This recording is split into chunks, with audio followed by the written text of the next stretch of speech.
আসসালামু আলাইকুম।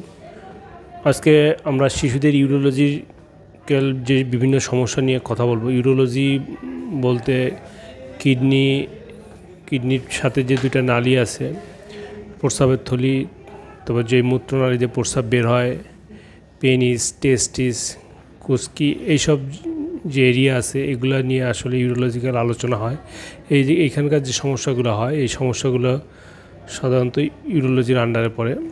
এখন শিশুদের যে ইউরোলজি আছে, শিশুদের ইউরোলজির যে সমস্যাগুলো হয় সাধারণত এগুলা জন্মগত হয়, তবে জন্মগত ছাড়াও এগুলো হতে পারে, তবে বেশিরভাগই জন্মগত ত্রুটি নিয়ে হয়। প্রথমে আসি যে কিডনি, আমি উপর থেকে নিচে ধীরে ধীরে বলবো যাতে সবগুলো আপনারা বুঝতে পারেন। প্রথমে আসি যে কিডনিতে জন্মগতভাবে অনেক সমস্যা হতে পারে, যেমন কিডনিতে পানি জমা, কিডনিতে সিস্ট হওয়া, তারপরে কিডনি ছোট হওয়া, পলিসিস্টিক কিডনি হওয়া, মাল্টিসিস্টিক ডিসপ্লাস্টিক কিডনি হওয়া। এই যে কিডনিতে যে পানি জমা, এটা মোস্ট কমন।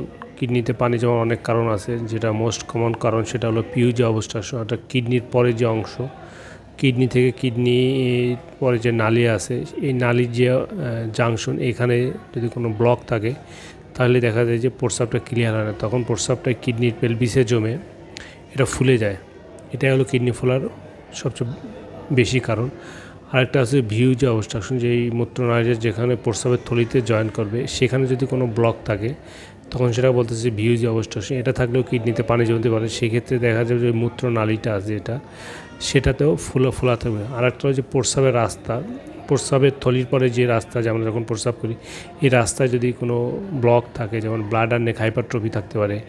আর আরেকটা হলো ছেলে বাচ্চাদের ক্ষেত্রে পশ্চিমতা ভাব, অর্থাৎ প্রস্রাবের রাস্তায় পর্দা থাকে, যদি এটা থাকে সেই ক্ষেত্রে দেখা যাবে যে প্রস্রাবের থলি অনেক বড় হইতে পারে, নালীটা ফুলে যেতে পারে এবং কিডনিতেও পানি আসতে পারে। আর আরও যেগুলো বললাম যে কিডনিতে সিস্ট হতে পারে, টিউমার হইতে পারে, তারপরে পাথর হতে পারে। আচ্ছা, যে কিডনির পরে যে মূত্রনালী আছে সেই মূত্রনালীতে কী কী সমস্যা? একটা হচ্ছে মূত্রনালীতে পানি জমতে পারে, যেটা বললাম যে ভিউজ অবস্ট্রাকশন হলে এখানে পানি জমতে পারে। আরেকটা হলো যে মূত্রনালীতে চিকন থাকে, কোনো রাস্তায় কোনো অংশ যদি চিকন থাকে তাহলে আগের অংশ ফুলতে পারে এবং এটা মূত্রনালীর একটা সমস্যা। এরপরে আসে যে মূত্রথলি। আচ্ছা, মূত্রনালী আরেকটা আছে যে মূত্রনালী কিন্তু আমাদের দুই সাইডে দুইটা কিডনির সাথে দুইটা থাকে, কিন্তু দেখা গেলো এক সাইডে দুইটা আর এক সাইডে একটা, যেই সাইডে দুইটা সেটা কিন্তু বলে হলো ডুপ্লেক্স। সেক্ষেত্রে কিডনিও দুইটা থাকতে পারে। ডুপ্লেক্স থাকলে অনেক সমস্যা হয়, এই ডুপ্লেক্স থাকলে অনেক অপারেশন করা লাগে। এখন আসি যে প্রস্রাবের থলির মধ্যে যেটা হইতে পারে যে ইনফেকশন হইতে পারে, পাথর হইতে পারে, ব্লাডারে পলিপ হইতে পারে, এটা বাচ্চাদের রেয়ার, তারপরে এগুলো হইতে পারে। আরেকটা হলো যে প্রস্রাবের থলিতে যে প্রস্রাবের নালীটা এসে ঢুকে, এটা যদি ঠিকমতো না হয় তখন রিফ্লাক্স হয়। দেখা গেল প্রস্রাবের থলি থেকে নিচে না বেরো, এটা উপরের দিকে চলে যায়, এটাকে বলে রিফ্লাক্স। এটা যদি যে অ্যাঙ্গেল দিয়ে নালীটা প্রস্রাবের থলিতে ঢুকে যদি সেই অ্যাঙ্গেলটা ছোট হয়, যে পজিশনে থাকার কথা সেটা না হয়ে যদি স্ট্রেট হয়ে যায় তখন কিন্তু এই সমস্যাগুলো হয়। এরপরে আসি যে প্রস্রাবের যে রাস্তা, যেখান দিয়ে আমরা প্রস্রাবের থলির পরে যে অংশ, প্রস্রাবের থলির যে নেক আছে, এটাও কিন্তু অনেক সময় হাইপারট্রফি হয়, মোটা হয়ে যায়, দেখা যায় প্রস্রাব ক্লিয়ার হয় না। ছেলে বাচ্চাদের প্রস্রাবের নালীতে দেখা যায় যে পর্দা থাকে, যেটাকে বলে পোস্টিবিউটাল ভালভ। এই প্রস্রাবের রাস্তায় যদি পর্দা থাকে তাহলে কিন্তু এটা খুব খারাপ, এটা দ্রুত অপারেশন করা লাগবে। আরেকটা হলো যে মিয়াটাল স্টেনোসিস হইতে পারে, যে প্রস্রাবের যেখান দিয়ে বের হয়, যেটা আমরা দেখি বাইরে থেকে, এটা যদি কোনো কারণে চিকন হয় সেই ক্ষেত্রেও কিন্তু দেখা গেল যে প্রস্রাব ক্লিয়ার হবে না, প্রস্রাব থেকে যাবে। আরেকটা হলো যে হাইপোস্পিডিয়া, যদি প্রস্রাবের যে নালী, যে মুখটা দিয়ে প্রস্রাব বেরোয় সেটা যদি সাধারণত সামনে থাকে, কোনো কারণে যদি সামনে না থেকে এখানে থাকে, এটা যদি এখানে না থাকে যদি নিচে থাকে সেটাকে বলে হাইপোস্পিডিয়াস। এটা এখানে থাকতে পারে, গোড়ায় থাকতে পারে, থলির কাছেও থাকতে পারে। আবার দেখা যায় যে অনেক সময় নিচে না থেকে উপরেও থাকতে পারে। সেটাকে বলতেছে ইপিসপিডিয়াস।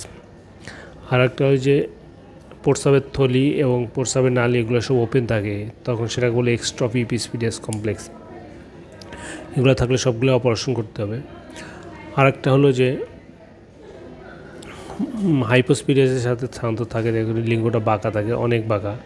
সাধারণত হাইপোস্পিডিয়াস সামনে থাকলে বাঁকা কম থাকে, কিন্তু যত গোড়ার দিকে হাইপোস্পিডিয়াস হবে তত এই লিঙ্গটা বাঁকা হবে। আরেকটা হচ্ছে যে বারিড পেনিস। পেনিস যদি ভিতরের দিকে ঢুকানো থাকে, দেখা যাবে যে পেনিসের লেন্থ এত কিন্তু ঢুকে আছে সামান্য একটু দেখা যাচ্ছে, সেটাকে বলতেছে বারিড পেনিস। বারিড পেনিস থাকলেও কিন্তু অপারেশন করা লাগে। অনেক সময় দেখা যাচ্ছে স্মল সাইজ পেনিস, দেখা গেলো বয়স যে যত তার থেকে যদি 2.5 স্ট্যান্ডার্ড ডেভিয়েশন যদি কম থাকে, সেই ক্ষেত্রে কিন্তু সেটাকে বলতেছি স্মল সাইজ পেনিস। আরেকটা আছে যে অন্ডকোষ। অন্ডকোষ কিন্তু পেটের মধ্যে তৈরি হয়, এরপর জন্মের সময় এটা কিন্তু অন্ডথলিতে নামে। কোনো কারণে যদি অন্ডকোষ দুইটি নিচে না নামে, তখন সেটাকে বলা হচ্ছে আনডিসেন্ডেন্ট টেস্টিস বা অন্ডকোষে অন্ডথলি না নামা। আরেকটা যেটা আছে সেটা হলো যে হার্নিয়া। আমাদের এই কুস্কিতে সাধারণত হার্নিয়া হয়, শরীরে আরও অনেক জায়গা হয়, কিন্তু এই কুস্কিরগুলো যেটা বলে সাধারণত ইউরোলজিসের মধ্যে এটা পড়ে। দেখা যাবে যে পেটের প্রেশার যখন বের হয়ে যাবে, কুস্কির অংশটা ফুলে যাবে, আবার যখন পেটের প্রেশার কমে যাবে তখন এটা বন্ধ হয়ে যাবে। আরেকটা হচ্ছে যে হাইড্রোসিল। যদি অন্ডথলিতে যদি পানি জমে তখন সেটাকে বলতেছে হাইড্রোসিল। এরপর আসি যে মাসিকের রাস্তা। মেয়ে বাচ্চা দেখা গেল মাসিকের রাস্তা যেটা আছে ভ্যাজাই, সেটা যে নালীটা থাকে ভ্যাজাইনাল ক্যানেল, এটা অ্যাট্রিসিয়া হতে পারে, অ্যাজেনেসিস হতে পারে। তারপর যে হাইম্যানটা থাকে, যে পর্দাটা থাকে, এটা যদি বন্ধ থাকে সেটাকে বলতেছে ইমপারফেক্টেড হাইম্যান। যদি হাইম্যান না খুলে বা বন্ধ থাকে সেই ক্ষেত্রে কিন্তু এটা অপারেশন করা লাগে।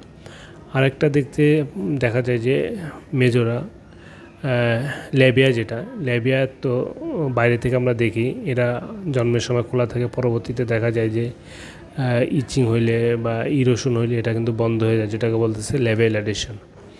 তো সাধারণত যেইগুলো বললাম এইগুলাই ইউরোলজির আন্ডারে পড়ে। আরেকটা হলো যে ইউরিনারি ট্র্যাক্ট ইনফেকশন, এটা কিডনি, ইউরেটার, ব্লাডার বা যে কোনো জায়গায় হইতে পারে।